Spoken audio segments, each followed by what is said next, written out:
اس سے پہلے سورہ بقرہ کی الگ الگ آیتوں کا خلاصہ پیش کیا گیا۔ ابھی اپنے سامنے جو آیت کریمہ ہے اس کے نزول کے تعلق سے کہ یہ کب نازل ہوئی، 4 قول پائے جاتے ہیں۔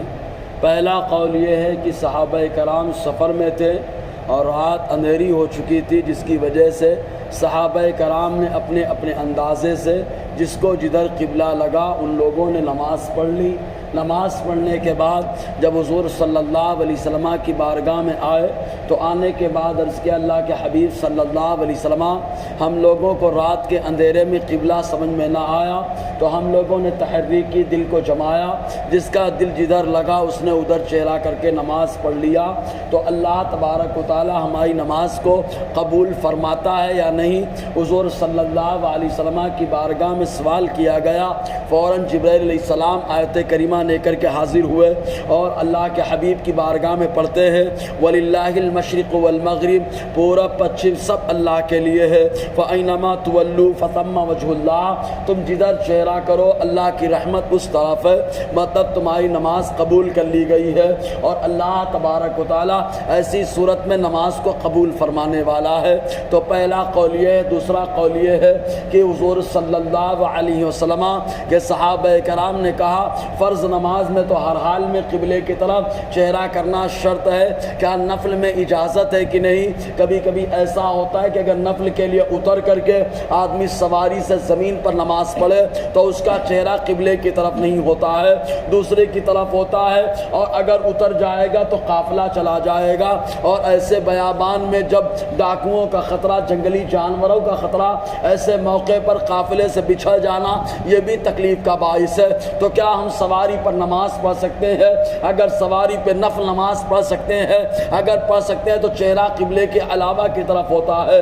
تو اس وقت اللہ تعالیٰ نے آیت کریمہ نازل فرمائی جس میں بتایا گیا فرض نماز کے لیے تو سواری سے اتر کر قبلے کی طرف چہرہ کر کے نماز پڑھنا ہے، اور نفل کے لیے سواری پر جس طرف سواری کا رخ ہے اس طرف چہرہ کر کے نفل نماز پڑھ لی جائے تو اللہ تعالیٰ قبول کرنے والا ہے، اس لیے کہ پورا پچھم سب کا مالک اللہ تبارک و تعالیٰ ہے۔ بندہ جدھر منہ کرے گا اللہ کی رحمت کا جلوہ اس طرف اس کو محسوس ہوگا۔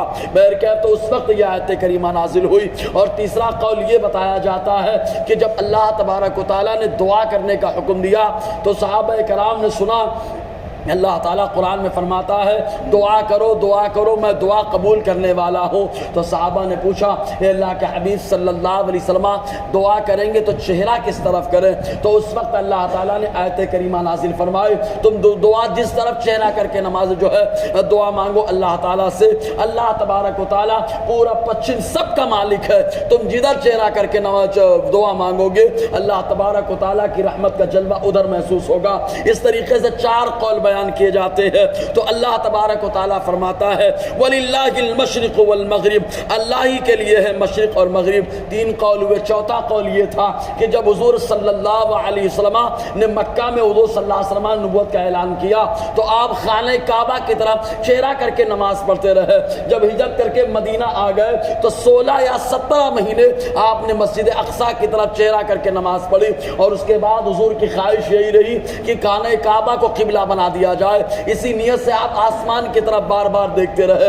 آخر ایک وقت آیا کہ ظہر کا وقت تھا، مسجد ابو سلمہ تھی، حضور صلی اللہ علیہ وسلم صحابہ کو نماز پڑھا رہے تھے۔ نماز ہی کے دوران 2 رکعت نماز ہوئی جس میں چہرہ مسجد اقصیٰ کی طرف رہا، اور اس کے بعد حضور صلی اللہ علیہ وسلم کو اللہ تبارک و تعالیٰ نے حکم دے دیا اے محبوب آپ خانہ کعبہ کی طرف چہرہ کر لیں۔ تو 2 رکعت مسجد اقصیٰ کی طرف پڑھی گئی اور بعد کی 2 رکعت ظہر کی خانہ کعبہ کی طرف پڑھی گئی۔ چنانچہ اس کے بعد صحابہ خانہ کعبہ کی طرف رخ کر کے نماز پڑھنے لگے تو یہودیوں نے مذاق اڑانا شروع کر دیا اور کہا عجب دین ہے ان کا، کبھی ادھر چہرہ کر کے نماز پڑھتے ہیں کبھی ادھر چہرہ کر کے نماز پڑھتے ہیں۔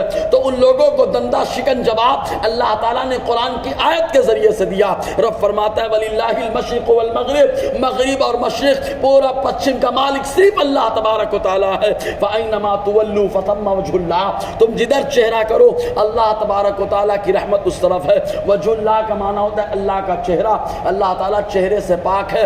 جب آدمی کسی کی طرف چہرہ کرتا ہے تو مطلب اس سے خوش ہوتا ہے، اس سے راضی ہوتا ہے، اس پر مہربانی کرتا ہے۔ تو یہاں لازمی معنی مراد ہے تم جدھر چہرہ کرو اللہ کی رحمت اس طرف ہے۔